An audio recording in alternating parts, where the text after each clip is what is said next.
მე ყოველთვის მქონდა აი სურვილი ცხვირის ოპერაცია გამეკეთებინა, მაგრამ როდესაც კი წამოვჭრიდი აი ამ თემას, აი აბსოლუტურად ყველა ჩემი მეგობარი სტარტზე იდგა, უკვე რა თქმა უნდა, იმიტომ რომ ყველა მიხსნა, არ ვიცი იცი, სხვა თვალით ეს ერთი ხომ არის, აი რამდენი ადამიანია ჩემს გარშემო, ხო, რამდენი მეგობარი, ოჯახის წევრები, აი აბსოლუტურად ყველას ერთი აზრი ქონდა, რომ ეს ცხვირის ფორმა, ანუ მე რაც მაქვს მე მაძლევს ჩემს ხასიათს.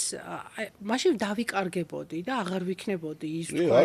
ხო, აი რაღაცა ძალიან ანუ თოჯინური ხდები უკვე და კი მე ძალიან მომწესდი ლამაზი და რაღაცა დახვეწილი ცხვირები, მაგრამ მე რეცი იმდენად მეშინოდა ძალიან მინდოდა, მაგრამ მე ოპერაცია, აი ძალიან მეშინოდა.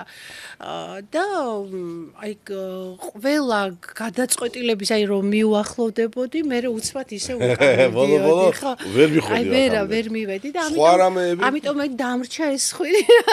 ძალიან კარგად არის მაგ ცხვირი მაგ სახეში. დაიხარჯა შეივსე წყალი მთის. გადაცემას წარმოგიდგენთ წყალი მთის.